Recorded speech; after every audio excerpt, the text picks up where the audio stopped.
All right, how y'all are out there today? All right, we about to get the show started. So we're going to go ahead on and get the spirit all in and out this place. Here we go. I say, glory, glory, hallelujah. Since I laid my burdens down, I say, glory, glory, hallelujah. Since I laid my burdens down, 'cause I got a new walk and I got a new talk. Since I laid my burdens down, I said I got a new walk and I got a new talk. Since I laid my burdens down. Say, wow, what's happening, everybody? Yeah. Let's get it in. Let's get it in. Get the spirit all in and out this place. Huh? Okay, so we got an awesome show here today. I'm very excited about the show I'm bringing on today. Today's topic is going to be which parent's love is more important to a boy. Yeah, boy, this is going to be a hot topic right here. This is going to be a spicy one. So I'm going to go ahead on and start it out by saying, let's open up this community conversation. The title of this conversation is Exposing the Bully. Who's the bully? The bully is child support. We all know that. And how is child support a bully? Child support is a bully because they are manufacturing a system of broken homes in America and making fathers the people who are wrong for starting families and putting a financial burden, a yoke around their neck. Also limiting their time with their children, stepping in when the situation where a father has done nothing wrong, but giving times when the father can't see and cannot see their child. Just the whole program itself needs to go away. Is antiquated. It was created out of racism and hate. It does nothing but destroy the fabric of the American family because it goes against our religious beliefs. We believe as faith believers, people who believe in Christ, the Father, the Son, the Holy Ghost. We believe that the father is the head of the household. We believe that a family is defined as the father, the mother, and the offspring that they bring. Okay, so and we believe that the father is the head that gives instruction to the children. The mother gives instruction that the father has laid down guidance about. All right, so where child support is trying to make the mother the head of the household, and the government is using all type of subsidies to pay for the presence of a father so that the father will be absent. At the same token, they're applying pressure to the father with consequences of taking his freedom, taking his livelihood away from him if he tries to go and rescue his child, go and play a part in his child's life. So, and they're doing this all because they want free labor. They're looking at a father. This father is 6'1", 6'2", a prime strapping buck. So they knowing that the son is going to be a prime strapping buck. So they need to get him out here wild, no guidance. They don't want no father around him giving him no structure. They don't want no father around him giving him no correction, teaching him how to be a good man in life and stuff like that. They want him to grow up with no identity of himself, with no one-on-one close bonds with males. That way, then he becomes a threat to the community, a threat to everyone, even himself.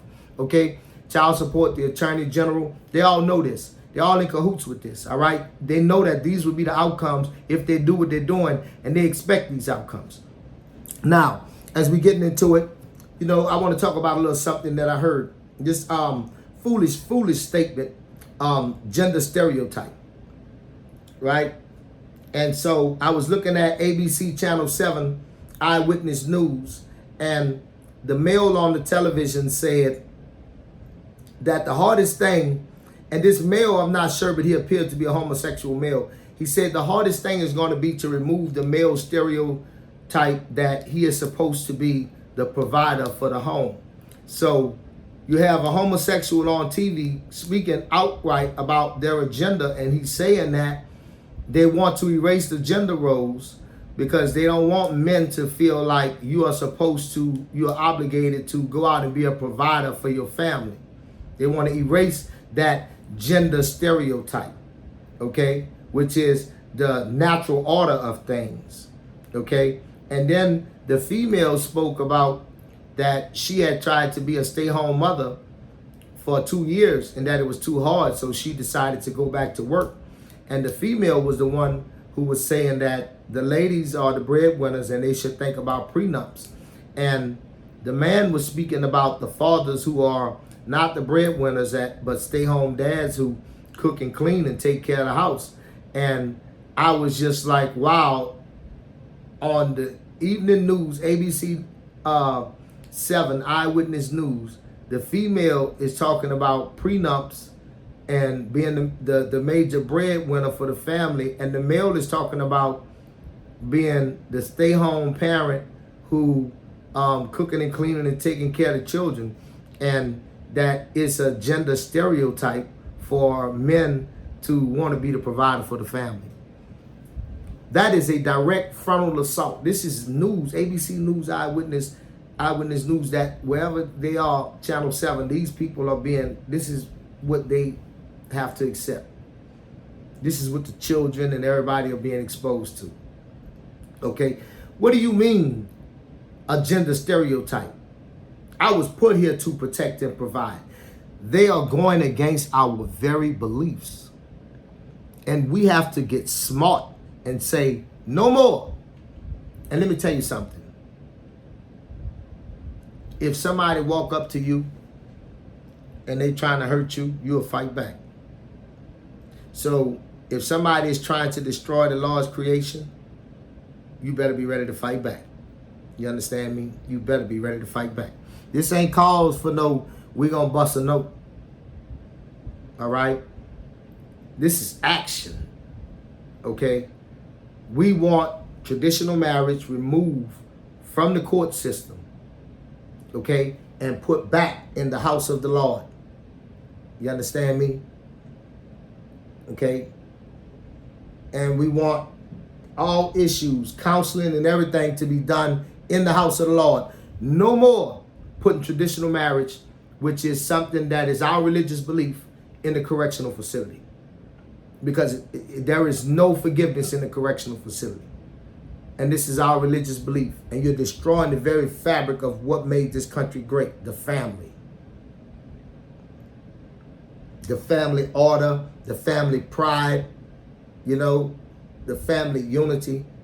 A family is not a woman and children. A family is not a man and children. A family is a husband, a wife, or a father and a mother and the offspring that they bring from that union. You cannot argue with this. If you are arguing with this, something is wrong with you. Anyway, to the topic here. Which parent love is more important to a boy? I'm going to give my personal spiel on it before I go to the scientists and what they have to say and how they feel about it, all right?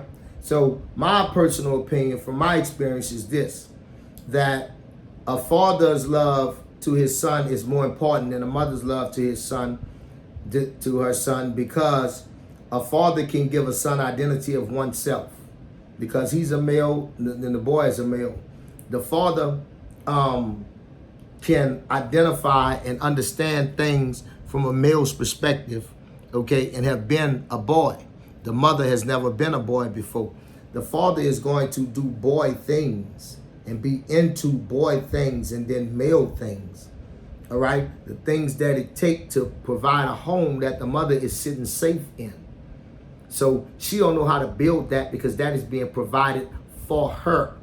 So why would you put the responsibility of her trying to teach that to her son when the father is right there? All you have to do is give the boy to his father. The father is going to teach him how to fish, going to teach him auto mechanics, going to teach him how to play football, going to teach him how to work out, going to teach him how to put a condom on. He understands when he's wanting to deal with more than one woman. He understands when he get himself in trouble. The father is just something totally different than the mother.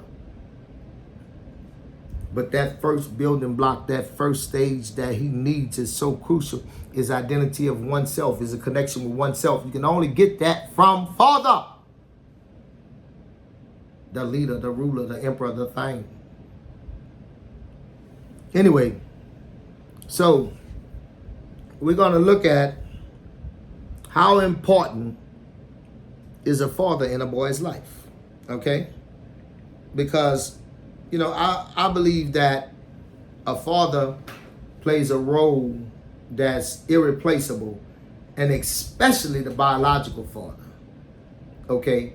To be in the boy's life is just like more than I can ever say to you. So we're gonna look at some research done by the Pediatric Associates of Franklin. Okay? And it's titled The Importance of a Father in a Child's Life. And you can find it at pediatricsoffranklin.com. Okay? And it starts out by saying, anyone can father a child, but being a dad takes a lifetime. Fathers play a role in every child's life that cannot be filled by others. This role can have a large impact on a child and shape him and help shape him or her into the person they become. Just right there, they went straight into the meat. And they said that, of course, anybody can make a baby, all right? But they said that fathers play a role in every child's life that cannot be filled by others. And who are others? Others are mothers. There's only two involved, the father and the mother. And it starts out by pointing out the exceptionalism of the father's relationship. The Attorney General knows this. The federal government knows this. The state knows this. The governor knows this. The local government knows this. Your minister knows this. All right? All the Department of Education, all of the powers that be that are in position to make change, to make decisions, they know this, and they know that by doing the opposite, they will get the other outcome that they want. Instead of getting nice, quiet, safe communities where you have fathers turning out good, upright people, they want broken, dejected people so that they can have all of this need for mental health and all of this need for drug counseling and all this need for mentorship and big brother programs and all other irrelevant things that happens on the back end of when you first neglected the child of that first relationship that was so crucial, and that every medical personnel everywhere is telling you that you should give to the child. And I'm sorry, ladies, because I know that this is not something that is like widely promoted. And so Gil coming on here, Papa G coming on here and popping this on y'all probably made you mad at first. But if you took the time to go and do the research, then you found out that Papa G wasn't on here just popping off at the mouth. But he really do care about the babies, and he really do want to see the boys make a change in life. I know that black males are not inherently broken, but I know that if you do the wrong thing with them in the beginning of life, you can break them. Just like a pit bull, you can be very nice with it, and it don't even know about its mean reputation and everything, and it can be the most loving, sweet, kindest dog you ever have. And then you can turn him out, so-called, by being cruel to him, mean to him, and then they bite and tear everybody butt up. But it's the same thing with our boys, okay? It's just what it is. They say fathers and emotional development. Fathers, like mothers, are pillars in the development of a child's emotional well-being. Children look to their fathers to lay down the rules and enforce them. They also look to their fathers to provide a feeling of security, both physical and emotional. Children want to make their fathers proud, and an involved father promotes inner growth and strength. Studies have shown that when fathers are affectionate and supportive, it greatly affects a child's cognitive and social development. It also instills an overall sense of well-being and self-confidence. Do you understand? This is exactly what the Attorney General, the governor, the mayors of New Orleans, Lake Charles, Baton Rouge, all these places, the state government, the federal government, the ministers, the church, none of these people want to see this type of America. None of these people want this to prevail in America. That's why they are in possession of this knowledge, and they do the direct opposite. And if you have just basic common sense, then you have to say, unless you see proof of something else, you can't just give them the benefit of the doubt when the leading information is in print. And they had to look to the fields of study to understand what was the appropriate way to go before they made these steps. So when they originally was deciding who we're going to give the children to, the mother or the father, all right, maybe let's hypothetically say in the beginning there was no research, so they didn't know. So they made a mistake, an honest mistake in the beginning.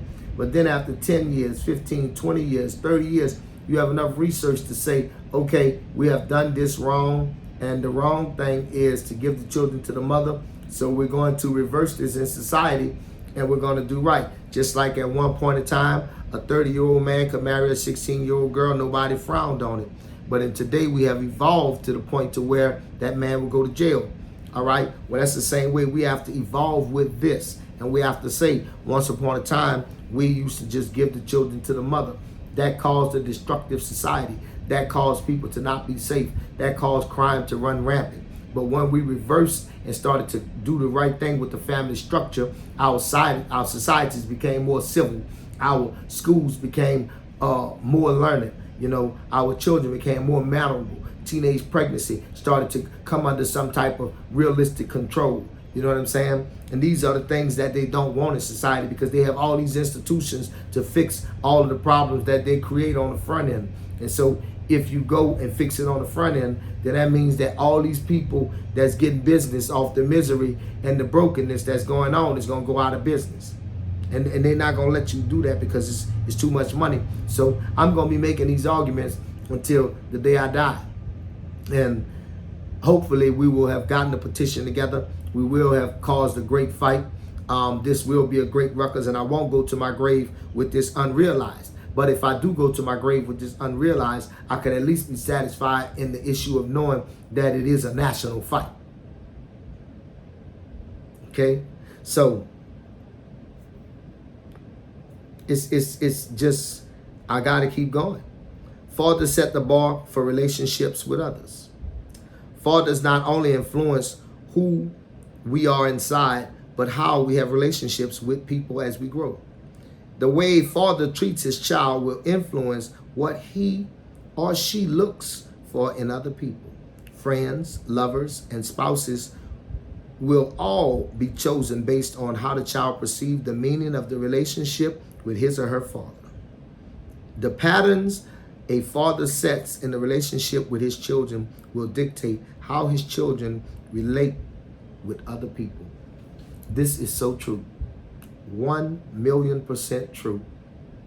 I know it. I raised my children. I know the confidence and everything that it instilled in them. I know the confidence that it instilled in me when the state gave me to my father and I became part of a team. I know how the feelings changed. You know, so the Attorney General knows this, all the powers that be. And I'm not going to ever get tired of listing these people, because these people are creating a national travesty, a national almost Holocaust in America in the name of a dollar. And we have to shout it out. We have to hold up the bloodstained banner. You know what I'm saying? We have to hold it up until we die. We have to show fathers are being wronged, and they know they're being wronged, but they're doing it with a motive. And the motive is they want to create a certain type of environment. And we have to stand up and say, no longer will we let you perpetuate this. How come you think reality TV and all this other kind of stuff and just took off and skyrocketed, and anything that's low down and debauchery and anything that's smut and anything that's degenerative it's a hit? But if you come on there and you're trying to talk about eating right, living right, not smoking, not eating meat, you know, taking care of yourself, nobody wants to hear that, because society does not want to promote good. They have got the people trained on negative, smut, sleaze. And until we can reverse it, and we can't reverse it, but as Christians, we got to recognize and set ourselves aside so that we can have control of our children. And we can't dictate to the court. We can't dictate to them people, because they got to live their life how they want to. That's how come we're saying we want our institution removed and put back where it's supposed to be. We don't want to associate with y'all no more. We don't want to play with y'all no more. Y'all don't want to act right, and we don't care if you act right. We just want to get away from you. And judges should tell people if they get in traditional marriages, you have to go to your church, baby. We can't do that here. That's it. Fathers and their daughters. Young girls depend on their fathers for security and emotional support. A father shows his daughter what a good relationship with a man is like. If a father is loving and gentle, his daughter will look for those qualities in men when she's old enough to begin dating. If a father is strong and valiant, she will relate closely to men of the same character.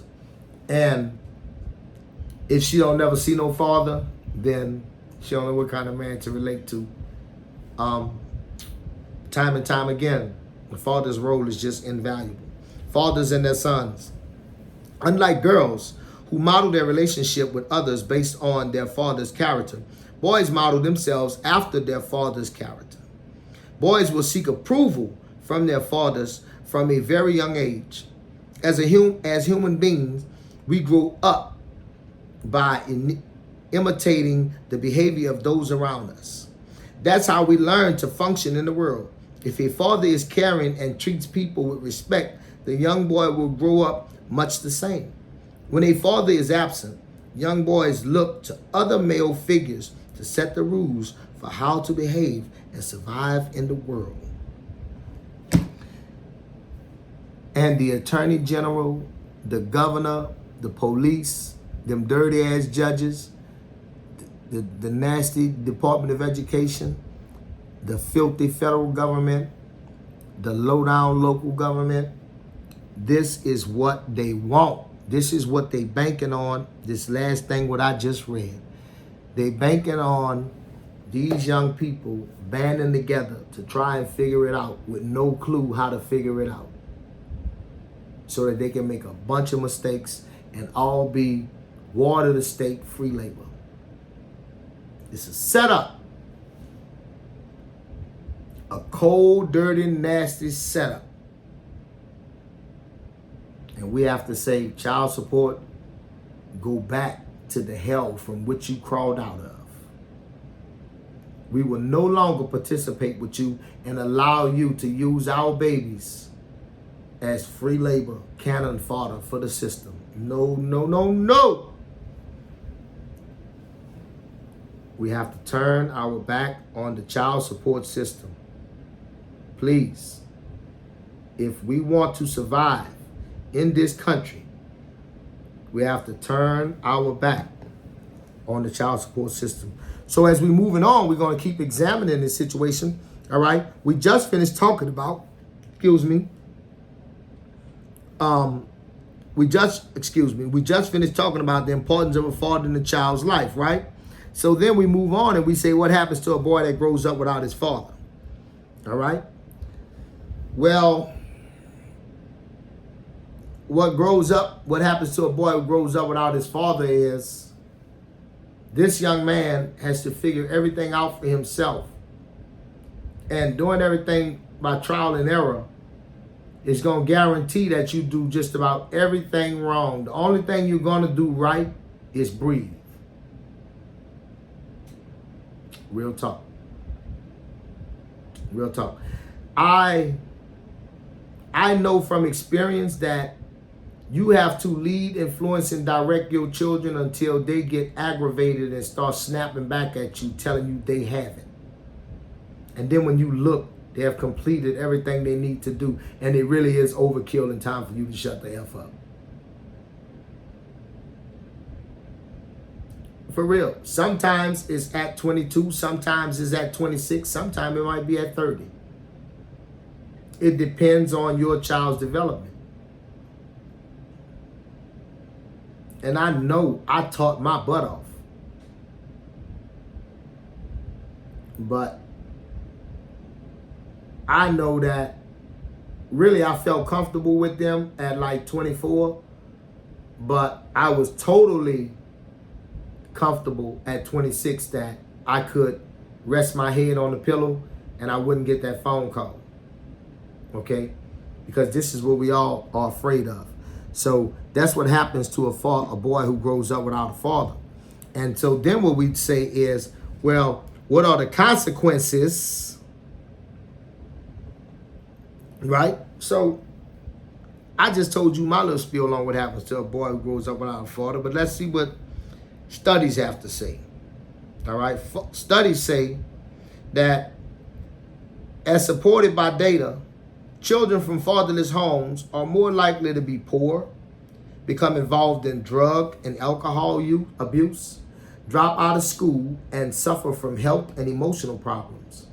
Boys are more likely to become involved in crime, and girls are more likely to become pregnant as teens. Now, you see that first thing? They really expecting the boys to become involved in the crime because that's where their big money maker is. That's where their big generator is. And when them people is young, they try to just hit them, like when they get them with one thing, they try to just see all the things that they can add to it, all the things that they can add to it. That's the importance of not having dad there. Now we got you, buck naked, booty on the road. We're about to railroad you. You understand me? You understand? Okay? And you don't want this to happen, but this is what they know. All right? So let's look at the topic, the next topic that we have moved on to, which is the consequences of fatherless homes. All right. Now, this is fathers.com. Okay. And it says here, some father advocates would say, some father advocates would say that most every social ill faced by America's children is related to fatherlessness. 6 are noted that I'm about to list off. All right. Number 1 is poverty. Poverty tops the charts. Children in father-absent homes are almost 4 times more likely to be poor. In 2011, 12% of children in married couple families were living in poverty, compared to 44% of children in mother-only families were living in poverty. The source, the U.S. Census Bureau.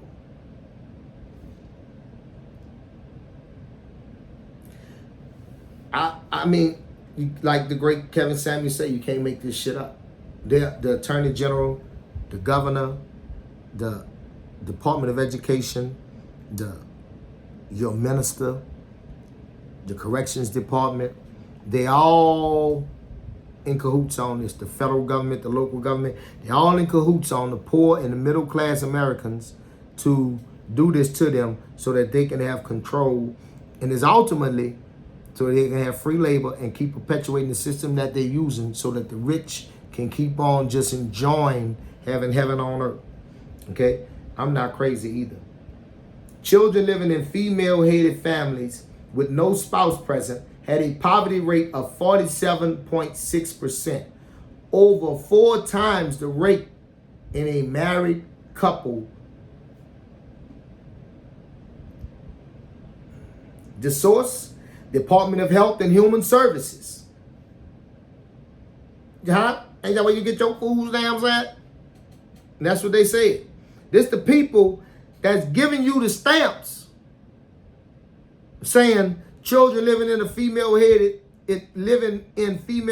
families with no spouse present had a 47.6%, which is 4 times higher than married couples for living in poverty. Ain't that cold? The people with the food stamps know. Drug and alcohol abuse. The U.S. Department of Health and Human Services states fatherless children are at a dramatically greater risk of drug and alcohol abuse. Who said that? The U.S. Department of Health and Human Services. You can't argue because they keep statistics to see if they're getting what they want, so they can engineer it. Oh, we made too many alcoholics this time. We made too many crackheads this time. Or we made too many meth heads this time. See, because they got to keep a strong labor force for the correctional facility. But the correctional facility is such a dog, it don't care to take a totally broken person on the street and then put them through the most coldest rehab, where they have to just make them go cold turkey and then get that buck out of them. Boy, them people don't care. Them people don't care. All right. There is significantly more drug use among children who do not live with their mother and father. So single parent households have a much higher drug use rate than dual parent households, because the creator knew that it took two parents to make a family, to do this. You see what I'm saying? That's why it took two to tango. He didn't leave it up to just one. All right? He didn't do it like that. And the source, Hoffman, John P., The Community Context of Family Structure and Adolescent Drug Use. And it comes from the Journal of Marriage and Family. You understand me? Because, this is what I do. I read. I am a serious reader. Physical and emotional health.